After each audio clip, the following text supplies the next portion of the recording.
1장 1절에서 21절 한 절씩 교독하죠. 1절 말씀. 하나님과 주 예수 그리스도의 종 야고보는 흩어져 있는 12지파에게 문안하노라. 내 형제들아, 너희가 여러 가지 시험을 당하거든 온전히 기쁘게 여기라. 이는 너희 믿음의 시련이 인내를 만들어내는 줄 너희가 알미라. 인내를 온전히 이루라. 이는 너희로 온전하고 구비하여 조금도 부족함이 없게 하려 함이라. 너희 중에 누구든지 지혜가 부족하거든 모든 사람에게 후히 주시고 꾸짖지 아니하시는 하나님께 구하라. 그리하면 주시리라. 오직 믿음으로 구하고 조금도 의심하지 말라. 의심하는 자는 마치 바람에 밀려 요동하는 바다 물결 같으니 이런 사람은 무엇이든지 죽게 얻기를 생각하지 말라. 두 마음을 품어 모든 일에 정함이 없는 자로다. 낮은 형제는 자기의 높음을 자랑하고 부한 자는 자기의 낮아짐을 자랑할지니 이는 그가 풀의 꽃과 같이 지나감이라. 해가 돋고 뜨거운 바람이 불어 풀을 말리면 꽃이 떨어져 그 모양의 아름다움이 없어지나니 부한 자도 그 행하는 일에 이와 같이 쇠잔하리라. 시험을 참는 자는 복이 있나니 이는 시련을 견디어낸 자가 주께서 자기를 사랑하는 자들에게 약속하신 생명의 면류관을 얻을 것이기 때문이라. 사람이 시험을 받을 때에 내가 하나님께 시험을 받는다 하지 말지니 하나님은 악에게 시험을 받지도 아니하시고 친히 아무도 시험하지 아니하시느니라. 오직 각 사람이 시험을 받는 것은 자기 욕심에 끌려 미혹됨이니 욕심이 잉태한 즉 죄를 낳고 죄가 장성한 즉 사망을 낳느니라. 내 사랑하는 형제들아, 속지 말라. 온갖 좋은 은사와 온전한 선물이 다 위로부터 빛들의 아버지께로부터 내려오나니 그는 변함도 없으시고 회전하는 그림자도 없으시니라. 그가 그 피조물 중에 우리로 한 천 열매가 되게 하시려고 자기의 뜻을 따라 진리의 말씀으로 우리를 낳으셨느니라. 내 사랑하는 형제들아, 너희가 알지니 사람마다 듣기는 속히 하고 말하기는 더디하며 성내기도 더디하라. 사람이 성내는 것이 하나님의 의를 이루지 못함이니. 같이 읽습니다. 그러므로 모든 더러운 것과 넘치는 악을 내버리고 너희 영혼을 능히 구원할 바 마음에 심어진 말씀을 온유함으로 받으라. 아멘. 영적 성장의 황금 삼각형을 여러분 기억을 해보시기 바랍니다. 받으신 교환에 삼각형을 다시 그려드렸습니다. 삼각형의 맨 위 1번 꼭지점은 하나님이시죠. 하나님께서는 임마누엘 하십니다. 하늘보좌에 계시지만 예수님을 보내시고 성령을 보내셔서 특별히 교회, 성령의 전, 진리의 기둥과 터인 교회를 통해 하나님의 나라가 완전하게 되기 전에도 하나님의 나라의 통치의 혜택을 미리 당겨서 맛보여 주시고 그 공동체 체험을 시켜주시고 양육을 해주는 곳이 교회입니다. 그리고 이러한 교회가 세상의 소금과 빛으로 사역할 수 있고 또 연단받는 필드가 우리가 일주일 동안 살아가는 이 세상이죠. 현실. 여기에는 온실 속의 화초가 아니라 바람을 맞고 타락한 문화와 문명 그리고 온갖 왜곡된 소리들이 아우성치는 속으로 우리가 소금과 빛이 되어서 들어갑니다. 사실 우리는 많은 상처를 받고 다시 돌아와요.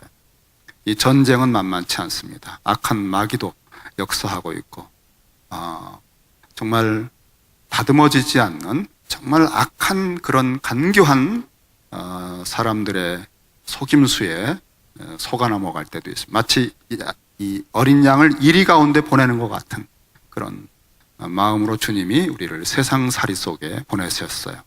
그러나 세상에 갔을 때도 역시 임마누엘이 함께하기 때문에 우리는 교회에서도 임마누엘이지만 세상에서도 주님이 다스리고 있거든요. 그래서 그것을 겪은 것을 합력하여 선으로 바꾸시고 오히려 더 우리를 든든하게 예수님의 형상으로 빚어가시죠.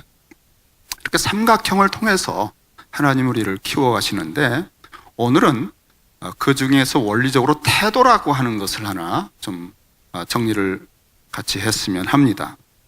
태도가 중요하다 하는 것은, 여러분 그 삼각형이 있는 교환 페이지에 보면은 태도에 대해서 좋은 인사이트를 주는 책에서 제가 인용을 했습니다. 데보라 스미스 피게라고 하는 분이 쓴 태도에 대한 표현이 있는데요.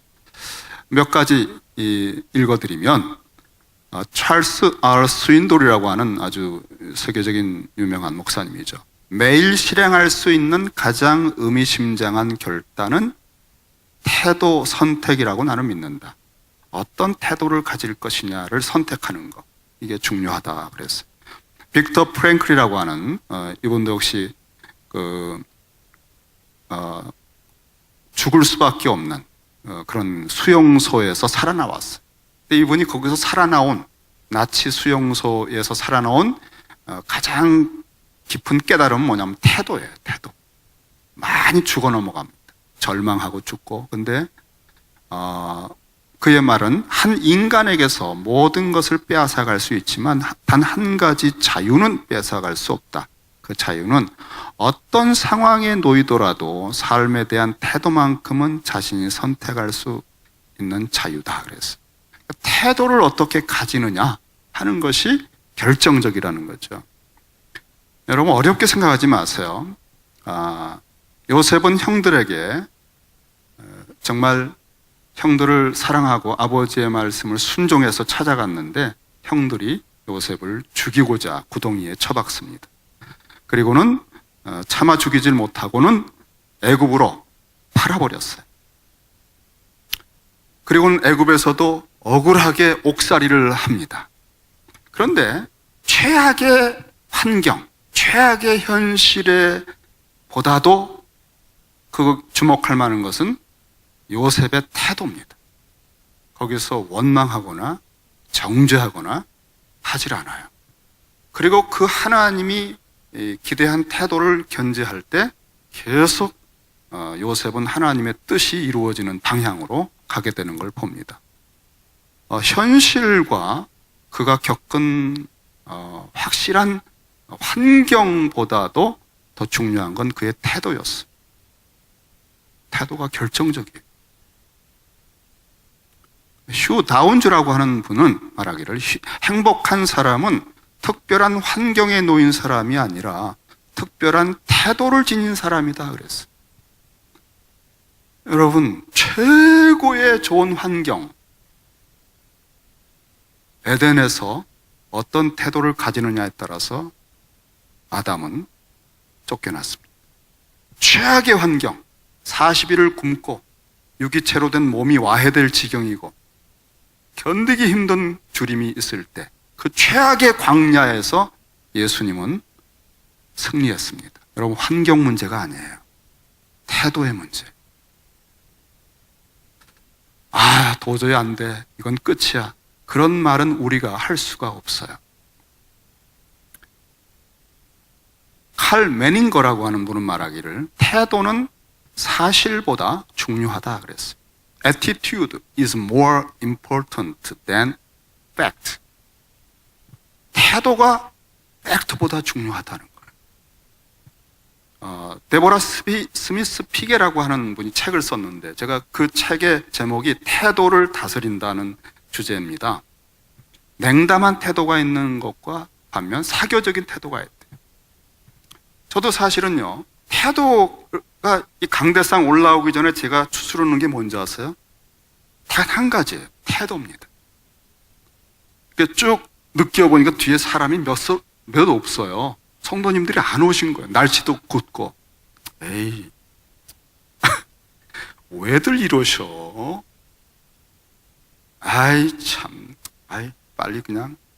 빨리 그냥 오늘 끝내자. 기도할 마음도 안 생기네. 제 태도가 그렇게 됐습니까, 여러분? 그러면 이 강대상에 올라왔을 때 불꽃 같은 눈을 가지신 여러분들이 저를 아래 위로 훑어보면서 태도가 안 좋아. 그리고 여러분의 태도도 안 좋아져요. 에이, 괜히 왔네. 그런데 여러분, 이 마음이 자꾸 이렇게 눌리고 좀 그럴 기분이 안 좋아졌어요. 그런데 성경 구절을 하나 다시 붙들었어요. 제 생각을 따라가면 안 되니까 주님의 태도, 주님의 말씀을 붙들고 두세 사람이 주님의 이름으로 모여도 나는 거기 있다. 그 말씀을 딱 붙들고 그래, 주님은 두세 사람이 있는 곳에도 임하셔서 온 힘을 다하여 그들을 들으시고 역사해 주시지. 바로 그거야. 오늘 여기 주님이 계신데, 여기 주님이 계시거든. 숫자의 문제가 아니고 이 모임 속엔 주님이 계셔. 그 말씀을 가지고 묵상하면 태도가 바뀌어요, 제가. 그래서 그 변화된 태도를 가지고 올라오는 거예요. 아, 모르셨죠? 태도 싸움입니다. 저한테 누가 이런 말을 합니다. 저런 평가를 합니다. 중요한 건 그런 평가도 아니고요, 저의 태도입니다. 제가 어떻게 반응하냐가 더 중요해요. 저의 반응에 따라서 다음 스토리가 만들어지거든요. 그런 의미에서 냉담한 태도를 가지는 사람들도 있어요. 늘 이렇게 시니컬하고 냉담해요. 근데 사교적인 태도를 가진 사람도 있어요. 언제 봐도 그래. 늘 웃고. 분노하는 태도를 가진 분이 있어요. 분노는 나의 힘. 그러면서. 근데 용서하는 태도를 가질 수도 있어요. 왜? 십자가를 생각하니까 용서를 받은 게 30조 그런 정도가 아니거든요. 내가 빚 탕감 받은 게. 그러니까 그 은혜가 자꾸 흘러나오는 거예요. 태도가 그렇게 된 거예요. 무시하는 태도. 은근히 자기 교만이 있기 때문에 자꾸 나도 모르게 무의식적으로 무시를 이렇게 하는 거예요. 근데 존중하는 태도. 하나님의 자녀이시죠. 보혈로 산 값어치가 있는 분이시구나. 이렇게 어떤 깨달음이 있었던 겁니다. 방어적인 태도, 수용적인 태도. 자꾸 이렇게 변명하고 방어하고 하는 게 아니라 그래? 그럴 수도 있겠네. 한번 해볼 수도 있지. 이렇게 비판적인 태도, 헤아리는 태도, 짜증내는 태도, 쾌활한 태도. 여러분 짜증내는 사람 좋아해요? 짜증내는 사람 만나면은 정말 불쾌하잖아요. 같이 대화하는데 짜증을 자꾸 내요. 그러면 나를 아주 무가치한 존재로 여기는 거잖아요. 얼마나 불쾌합니까? 쾌활한 태도, 즐거워하고, 같이 대화하고 싶죠. 엘리트적인 태도가 있어요. 엘리트주의적인 태도. 근데 하나님께 영광 돌리는 태도도 있어요. 조급한 태도. 근데 인내하는 태도. 이건 세계관의 문제인 것 같아요. 현대인들은 막 바쁘고 분주하잖아요. 현재 모든 삶의 방식 자체의 문제라고도 볼 수 있어요. 거기서 배운 태도가 고착된 겁니다. 시샘하는 태도, 뭔가 열등감이 깊이 있으면 자꾸 비교하고 시샘을 하는 태도가 끊임없이 나와요. 근데 칭찬하는 태도, 여유가 있습니다. 하나님의 자녀로 천지 만물을 상속받을 거니까 늘 베풀어도 되는 거예요. 칭찬을 해줍니다. 다른 사람 칭찬하는데 괜찮아요. 좋아요. 편협한 태도, 관대한 태도, 완고한 태도, 유연한 태도, 보복적인 태도, 하나님께 맡기는 태도. 저는 주로 이거 많이 써요. 목회를 해보니까 보복을 하면 안 되거든요. 이거는 목회적으로 안 돼요. 여러분, 제가 여러분 말을 듣고 저도 맞짱 뜨면 안 돼요. 목사는 혈기를 한번 확 내면 그 순간에 크레딧을 거의 80%를 잃어버려요. 목사는요. 그래서 그 부분은 훈련을 제가 많이 했어요. 제가 인내하는 데는 훈련을 많이 했어요. 여러분이 아무리 저를 이렇게 찔러도 제가 이렇게 혈기 내는 반응 별로 안 할 겁니다. 제가 못 참을 것 같으면 다음에 보시죠. 웃으면서 얘기해. 다음에 보시죠. 그러고 돌아섭니다.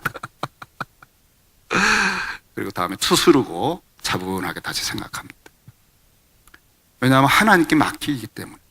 주님, 제가 어느 때는 너무나 마음이 상해서 이런 기도를 해요. 주님, 이거는 주님이 손을 보셔야 되겠네요. 그것도 시편을 봅니다. 시편에 보면 원수에 대해서 주님이 갚아주시라는 게 많이 나와요. 보복적인 태도, 하나님께 맡기는 태도, 순교자인 채 하는 태도가 있어요.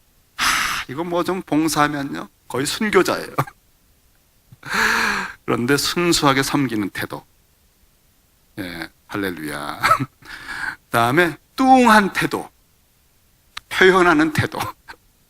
좀 표현을 자상하게 이렇게 하지 않고 뚱합니다. 뚱해. 경상도 사나이에, 죄송합니다. 지금 이거 이렇게 피해 의식을 가진 태도, 과거를 극복하는 태도, 대충 하는 태도. 사역자들에게는 이 태도가 많아요.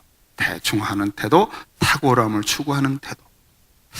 제가 이 대목을 딱 보면서 전에 있던 몸담고 있던 교회 생각이 났어요. 거기는 교육자들이요, 탁월성을 갖추지 않으면 하목사님께 찍혀요. 그리고 조만간에 잘려요. 그러니까 이 목회자들이요, 뭘 맡으면 밤을 새요. 저도 강의 하나 맡고 설교 하나 맡으면 밤을 새요. 왜냐하면 설교 한번 딱 하잖아요. 평가가 20분 후에 들어와요, 저한테.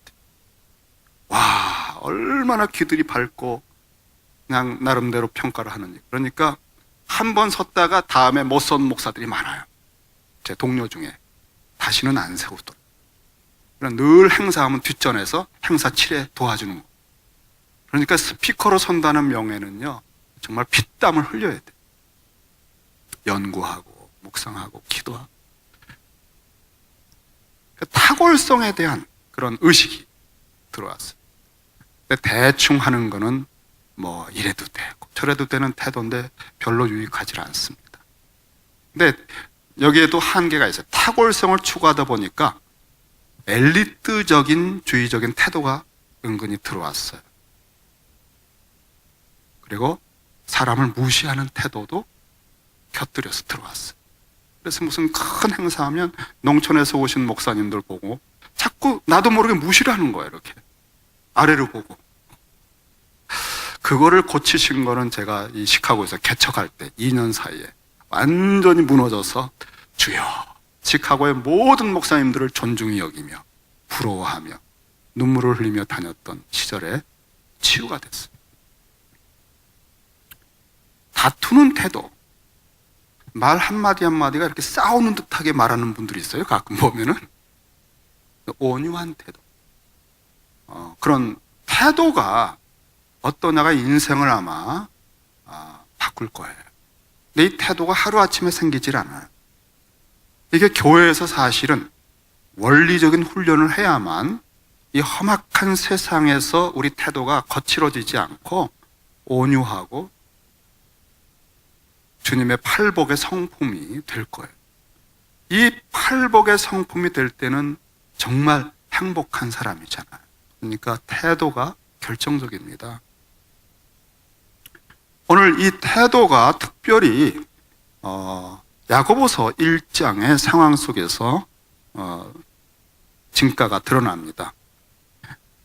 그럼 뒷장에 보시면 야고보서의 내용에 대해서 이것은 제가 최근에 공동서신에 대한 연구가 많이 사실은 약해요. 이렇게 학자들도.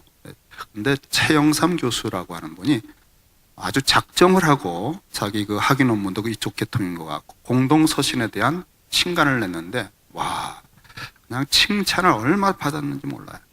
제가 그 책을 보고 야고보서를 참고하게 봤는데 이 도표가 아주 유익하더라고요.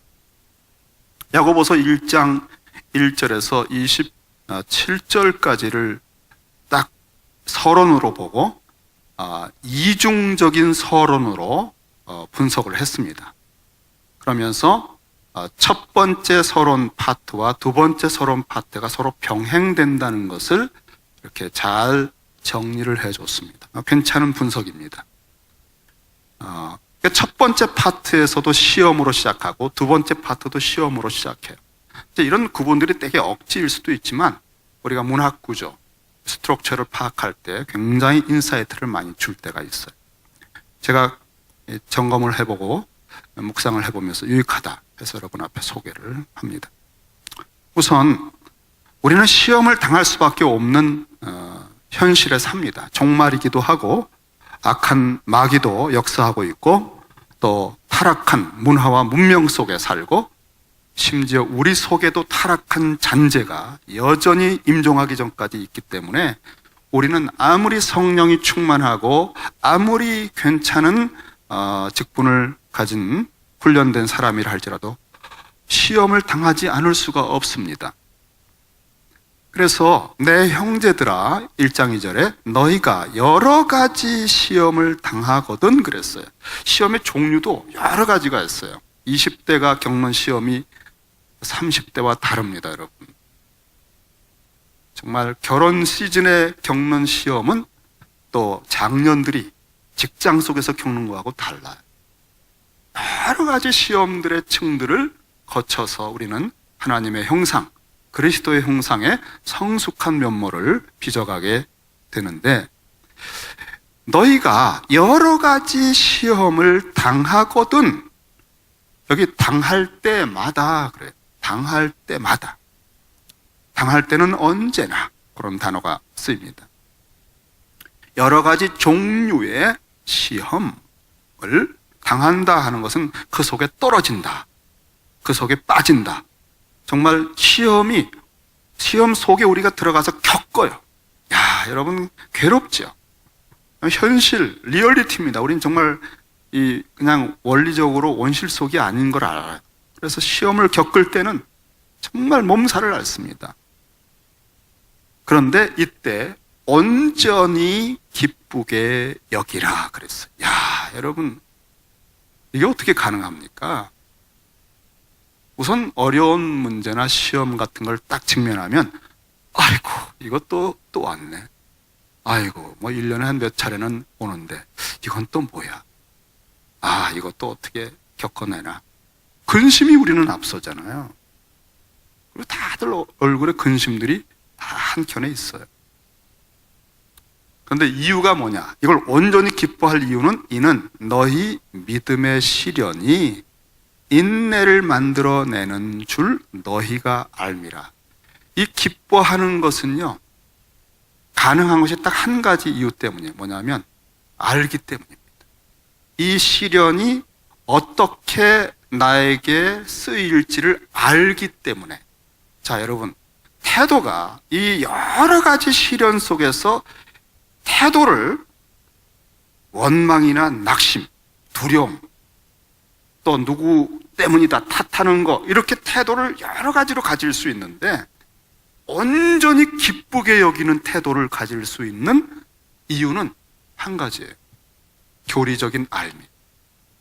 이것이 어떻게 하나님에 의해서 쓰일 수 있는지를 아는 거예요. 그런데 그것은 또 하나님은 어떤 분인가를 알기 때문에, 하나님은 우리가 감당치 못할 시험을 주지 않는 믿을 만한 분이다. 믿부사. 그리고 피할 길을 예비해 놓으셨다. 하나님은 선하시다. 나의 아버지는 주제자이시다. 그다음에 주권적으로 섭리하실 수 있다. 그래서 합력하여 선으로 만드셔서 나를 아들의 형상으로 빚어가시는 목적 외에는 이것은 나를 해칠 수 없다라고 하는 강력한 논리를 교리적으로 알고 있기 때문에 가능한 것입니다. 자, 여러분, 태도가요, 우리 안의 태도가 이렇게 하나님이 어떤 분이고 하나님은 그리스도 안에서 나를 어떻게 대하시고 어떻게 나를 키우시고 이 세상은 하나님의 손에 어떻게 움직이고 있는가에 대한 강력한 논리를, 교리적인 논리를 확신하고 있을 때 이것은 믿음이잖아요. 그럼 이 모든 것들은 나를 스쳐갈 때 믿음의 시련으로만 지나갑니다. 나를 해치지 못해. 머리카락 하나 해치지 못해. 그래서 이게 믿음의 시련, 이걸 통과하면 믿음이 자라고 인내가 자라고 성품이 정화가 되고 예수의 형상으로 부쩍 자라요. 그러니까 이걸 알면 완전히 기쁘게 여기는 거예요. 야, 수입 잡았네. 이제 또 한 번 하나님의 시험에 몇 단계를 올라서서 합격할 수 있는 기회를 주시는구나. 이렇게 볼 수 있어요. 실력이, 내 속에 믿음이 확실하면, 논리가 확실하고 확신이 있으면 사법고시가 기쁜 거예요. 왜? 딱 등장하면 전국의 신문에 이 사람 이 정도라고 딱 나오거든요. 합격자. 그러니까 드디어 세상이 나를 알아줄 때가 왔구나. 온전히 기쁘게 여기는 거예요. 그런데 실력이 안 되는 사람들은 몇 년 동안 아내가 도와주고 뭐 고시원에 가서 공부하는데 이번에 또 떨어질 걸 내가 알거든요. 얼레디 이미 알았어요. 그럼 시험 날짜가 오면 올수록 아내가 여보 이거 드세요. 여보 잠을 주무셔야죠. 이거 녹용이래요. 이거 우리 엄마가 당신 갖다 주라고 가져왔어요. 그거를 먹는 게 독약입니다. 이거 먹고 떨어질 거니까. 그런데 그 시험이 다가올수록 온전히 기쁘게 여기면서 그간에 고생한 분들에게 내가 그 수고의 모든 걸 씻어줄 수 있겠고 또 하나님 나를 써주실 새로운 단계로 이제 나아가겠구나. 믿음의 실현, 우리 속에 믿음이 있으면 태도가 달라지는 것입니다.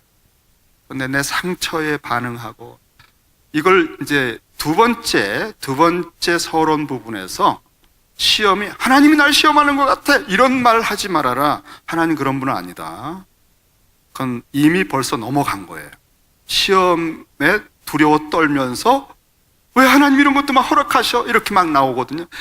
믿음으로 반응한 게 아니라 자기 속에 자기 욕심에 끌려가고 있는 거예요. 자, 여러분이 두 종류를 확실하게 구분하셔야 돼요. 우리는 태도를 이렇게도 가질 수 있고 저렇게도 가질 수 있어요. 주변에서 권면하시는 분들이 잘 권면하셔야 돼요. 정말 우리는 어려움을 겪고 있는 분들에게 권면을 잘해야 됩니다. 성경적으로 해야 돼요.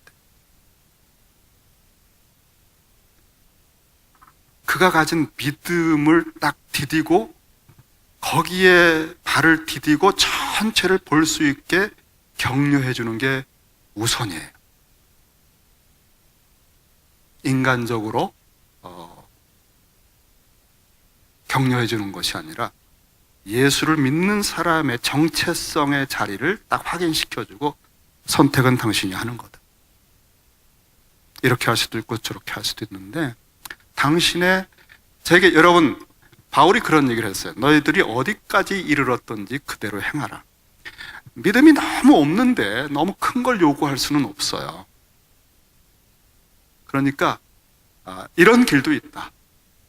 이 단계에서는 이런 시험을 이렇게 넘어갈 수도 있고 이 단계에서는 이렇게 할 수 있다. 그런데 억지로 감당할 수 없을 때는 내가 어디까지 이르렀든지 내 믿음만큼 하면 된다.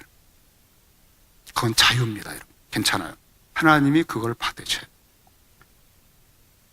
억지로 강요할 필요 없어요. 그런데 또 우리가 너무 또 그 사람을 인간적으로 이렇게 아끼는 마음에서 그냥 분명한 하나님의 말씀의 원리가 있는데도 이렇게 좀 불쌍하기 때문에 좀 약한 쪽으로 가면은 그것도 사실은 별로 그렇게 바람직하지 않아요. 때로는 용기를 가지고 직면해 보라고 할 수도 있는 거거든요. 여기 이 인내를 만들어주시는 시련, 그리고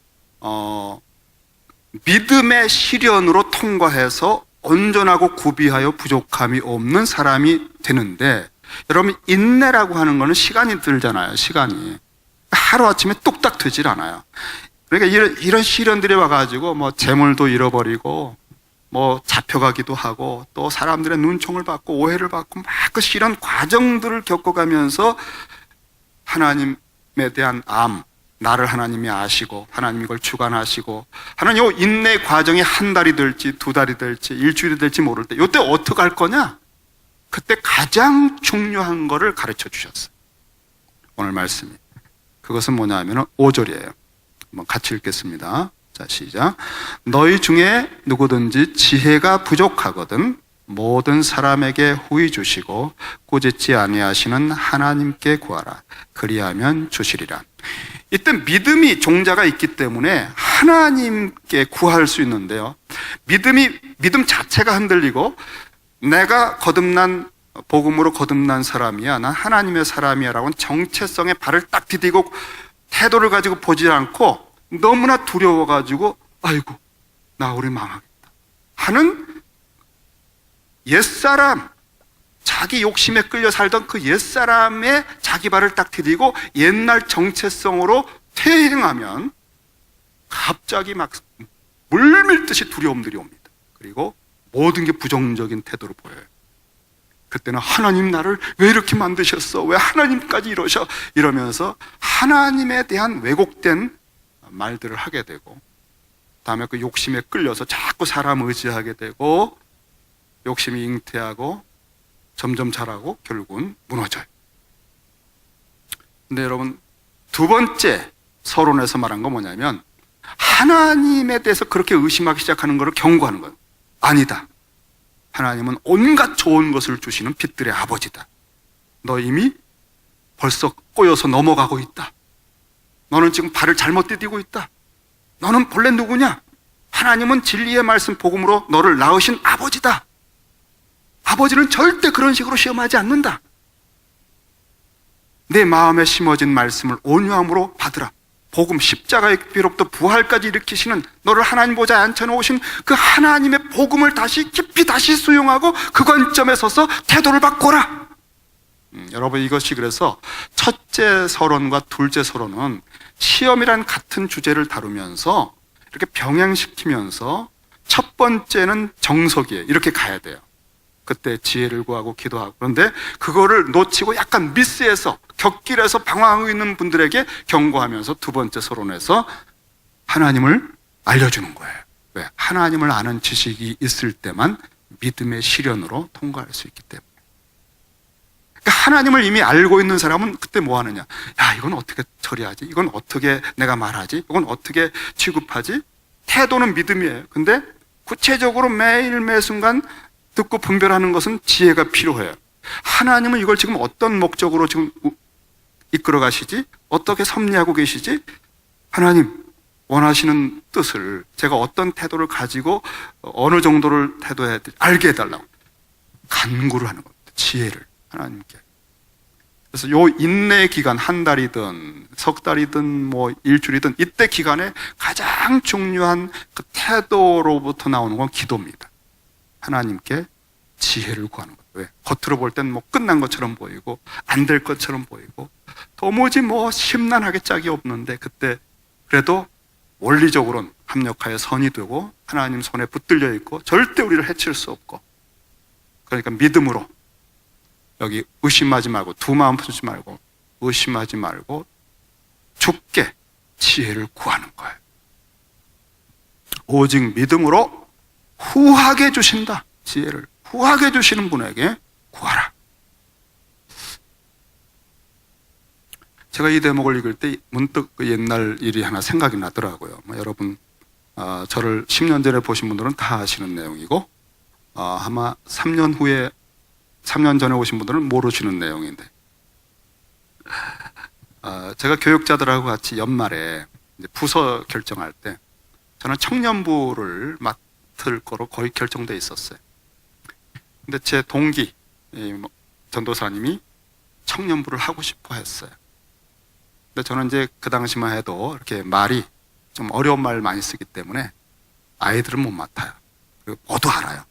제 선배도 알고 이 전도사님은 청년부를 할 수밖에 없다. 근데 그분이 청년부 하고 싶어 하는. 야, 그때요 부서 조정하는데요 제 마음에 주님이 가르쳐 주신 말씀처럼 이 전도사 저 전도사한테 양보해. 그때 어떤 말씀이 떠올랐기 때문에 그랬어요. 뭐냐면 아브라함이 롯하고 싸울 때 우리는 혈육이다, 골육이다, 싸우면 안 된다. 내가 우하면 내가 좌하고 내가 좌하면 우하리. 그 말씀이 갑자기 생각이 난 거예요. 야, 하필 그때 아주 제가 심란했어요. 왜 주여, why? 왜 이때 이 말씀을 주십니까? 그래가지고 고민하다 결국은 제가 아브라함 흉내를 냈죠.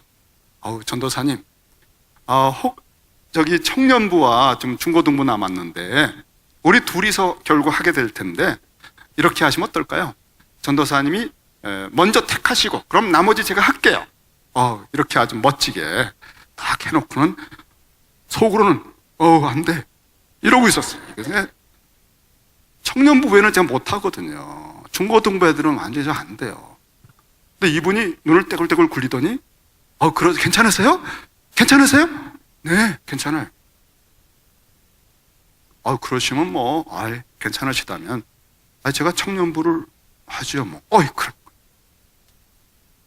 제가 청년부를 뺏기고 집에 돌아와서 제가 전에도 말씀드렸잖아요. 진짜 머리털을 뽑았어요. 제가 이 어리석은 인간아, 어찌하여 정말 얼마나 제가 스스로 어리석다고 생각하고 이제 앞으로 1년을 어떻게 할지 낙심했는지 몰라요. 왜 하필 그때 그 말씀이 생각났을까? 그런데요, 그렇게 낙심하고 좌절했을 때 또 말씀이 또 올랐어요. 창세기 13장 말씀이 그 선택권을 주는 말씀 딱 그때 주셨고, 선택할 때. 그 다음에 갑자기 생각이 선택 끝난 다음에 그 다음 절부터 생각이 나는 거예요. 뭐냐면은 롯이 딱 먼저 챙겨서 갔잖아요. 하나님이 찾아오셨어요. 눈을 들어서 동서남북 다 바라봐라. 내가 너에게 주리라. 그 다음 절부터 생각이 난 거예요.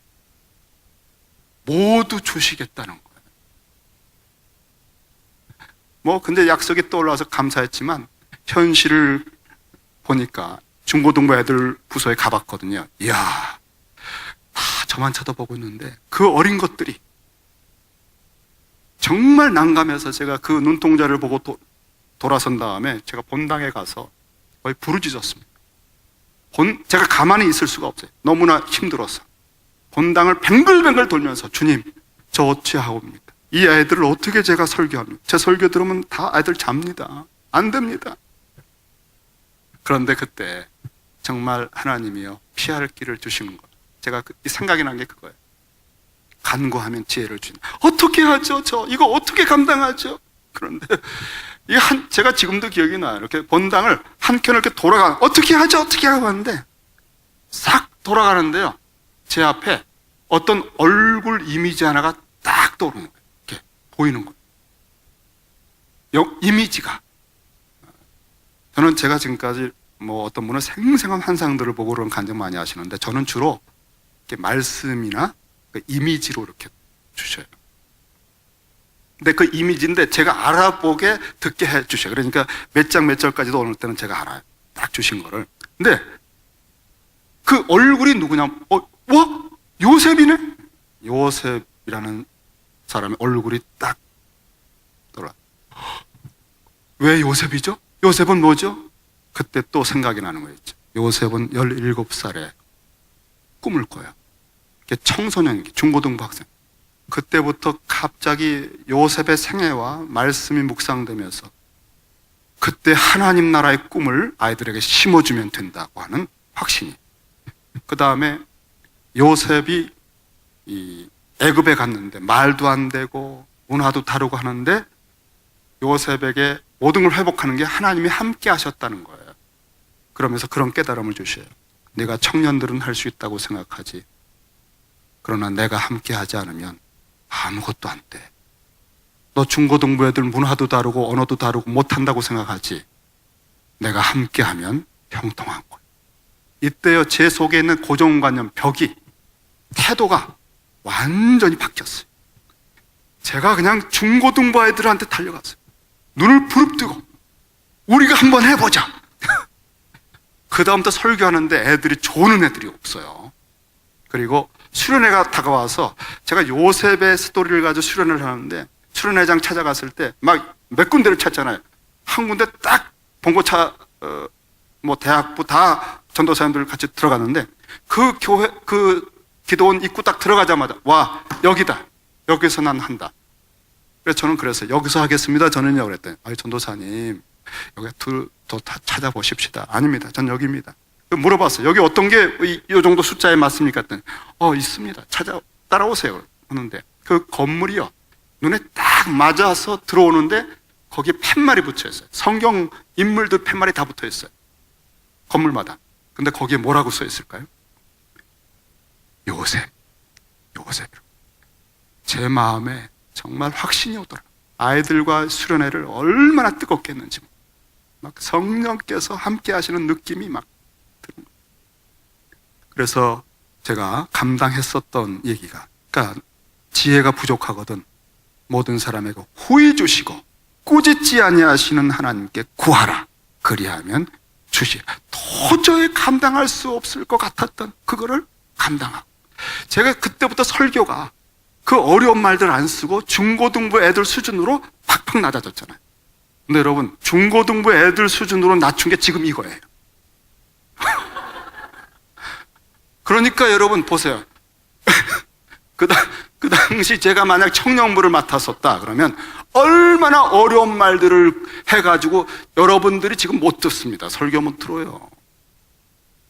중고등부 애들 수준으로 맞추다 보니까 동서남북 사방을 다 얻은 거예요. 저는 연세 맡으신 어르신들도 제 설교 알아들어요. 이제는 오직 믿음으로 구하고 조금도 의심하지 말라. 만약에 여러분, 우리가 나는 거듭난 하나님의 자녀다, 여기에 정체성을, 믿음을 가지고 딱 디디면 피할 길도 보이고 지혜를 구하면 주시고 하는데, 만약에 자기 욕심, 옛사람, 두려움, 또 탐심, 열등감, 이런 것에다가 딱 자기 정체성을 두면 현실이요, 너무너무 두려워지고 너무너무 유혹적인 거예요. 시험에서 넘어갑니다. 저 사람도 저러는데 나는 특별한가, 왜 교회 나 있나고 이러고 별 생각이 다 들고, 하나님이 또 왜 이렇게 하시는 거야? 원망이 나오고. 그것은 바로 하나님에 대한 바른 지식을 잃어버린 거예요. 그래서 두 번째 서론은 하나님은 어떤 분이신가를 계속 말하는 거예요. 왜? 바로 거기에서만 회복이 됩니다. 하나님은 합력하여 선으로 아들의 형상을 빚어가시기 위해서 모든 것을 주관하십니다. 여러분, 피할 길을 예비해 놓으셨어요. 나 것이야, 안 돼. 바로 그 말이 바로 거짓말이에요. 마귀의 말이에요. 하나님의 말씀들이 여러분을 이기게 하고 이미 이긴 싸움을 싸운다라고 확신과 태도를 가질 때 모든 게 바뀝니다. 그래서 여러분, 마무리하면서 제가 전에 그런 질문 드렸었죠. 어려운 질문 아닌데, 사자와 호랑이가 싸우면 어느 쪽이 이길까? 매일매일 묻는 아들에게 피곤해서 대답을 어떻게 해야 될까 고민하다가 지혜가 떠올른 거예요. 지혜가. 매일매일 묻으니까 직장 갔다 와서 피곤할 때 정말 이 아이가 오늘 이거 어떻게 또 답을 하나? 여기하고 이거하고 싸우면 누가 이기나요? 이것들 피곤해. 그날 또 사자와 호랑이가 싸우면 어떤 게 이기나요, 아빠? 근데 지혜를 주신 게 뭐냐면, 딱 그거 한마디를 하고 나서는 그 이후에 아무 질문이 없었다는 거예요. 그게 뭔가 하면은, 그거는 매일매일 어느 쪽이 컨디션이 좋으냐에 따라 달라. 그걸로 끝난 거예요. 모든 답을 다 한 거예요. 맞는 얘기잖아요. 여러분, 그런 쓸데없는 그 얘기하는 게 아니라, 들어보세요. 우리 속에 두 마리의 늑대가 있다.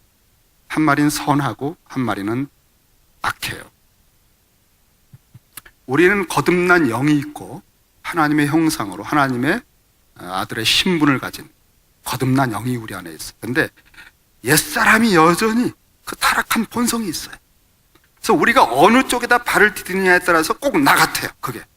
여러분, 속으면 안 돼. 이거 분별하기가, 예수 믿으면서 이거 분별을 잘하기 어렵습니다. 어느 때는 마음이 상했을 때는요, 그 옛사람의 그 열등감, 그 낙심, 또 아주 시기하는 마음, 거기다가 내 발을 딱 디디고 이게 나처럼 느껴가면서 막 씩씩거려요. 여러분, 그거 여러분 아니에요. 여러분은 모든 천지간의 만물의 상속자인 위대한 하나님의 자녀입니다. 거기가 여러분이에요. 이제는 새로운 피조물이거든요. 근데 수십 년 동안 그 사람으로 살아왔기 때문에, 옛사람으로, 그게 꼭 나를 너무나 나하고 똑같아. 그래서 어느 때는 나도 모르게 본능적으로 옛날에 그 시니컬한 반응이 팍 터져나와요. 얼굴 막 일그러지고. 그리스도의 형상이 아닌 거죠. 자기 욕심에 그 순간 끌려가는 거예요. 그러니까 믿음을 가진 새 사람과 자기 욕심이 메뚜기 뛰는 것처럼 있는 그 자기 욕심의 옛사람이 두 개가 우리 안에 있어요. 환경의 문제 아닙니다, 여러분. 아무리 험악한 환경이 우리에게 닥쳐도 내가 어떤 사람의 입장에서 태도를 가지느냐에 따라서 모든 게 바뀝니다. 우리 속에 좋은 늑대와 악한 늑대가 두 마리 있는데 어느 쪽이 이길까요? 컨디션에 따라서 다르다 얘기하면 안 돼요, 여러분. 이건 아닙니다, 여러분. 우리 속에 선한 늑대와 악한 늑대가 두 개가 평생 임종할 때까지 있습니다. 어느 쪽으로 세상에 대한 태도를 가지느냐에 따라서 스토리가 달라집니다. 믿음의 시련으로 받으면 험악한 모든 환경, 최악의 환경도 우리가 그리스도의 빛나는 형상이 되는 거로 돕는 도구 외에는 우리를 해칠 수가 없어요. 그런데 두려워 떨고 낙심하고 하나님 원망하면서부터는 욕심이 잉태해서 자기 욕심에 끌려서 같은 단어예요. 자기 욕심에 끌려 욕심이 잉태한 적은 같은 단어예요. 아주 타락한 본성, 정욕이란 뜻입니다. 죄로 빠지고 3개월, 몇 년 동안 또 방황하고 다닙니다. 선한 늑대, 악한 늑대, 어느 쪽이 이길까요? 그것은 어느 늑대에게 먹이를 더 잘 줬느냐에 따라서 그 늑대가 이깁니다. 너희가 이미 받고 배우고 아는 하나님의 그 복음과 말씀을, 마음에 심어진 말씀을 온유함으로 받으라. 이건 뭐냐면 이미 들은 말씀을 더 깊이 수용하고 십자가의 교리를 아는 것이 아니라 십자가에 진짜 연합해서 죽고 부활하여 하늘보좌에 앉혀졌다고 하는 이 말씀을 온유함으로, 이 모든 완악함, 원망스러움, 짜증남, 불편함, 괴로움 이런 것들이 아니라 온유함으로 나는 십자가에 죽었지, 나는 죄인이었어, 겸손하게 확 받아들이면 그 말씀이 나의 정체성을 강화시켜 주는 거예요. 거기에서 새 힘이 솟는 거예요. 그 말씀이 이미 있어요. 그때 믿음의 시련으로 모든 걸 대할 수 있어요. 이미 우리는 복음을 가진 사람들이고 믿음이 있는 사람들이거든요. 거기를 키워주면 돼요. 자꾸 말씀을, 그래서 큐티를 하셔야 돼요. 여러분, 큐티를 반드시 하시는 게 좋아요. 아침마다 어떤 태도를 가지고 살 것인지를 결정하는 게 큐티예요. 영적 훈련이에요. 이런 기본적인 훈련들이 안 돼 있으면 기분 따라 바뀌어요. 좋은 사람 만나면 좋은 태도 가졌다가 좀 험한 사람 만나면 혈기가 나고.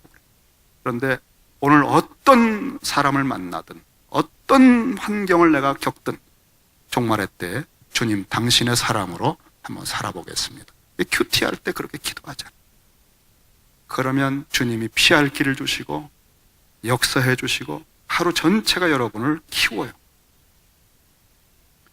우리는 그 사람으로 그쪽을 자꾸 키우면서 가야 되겠습니다. 기도하십시다.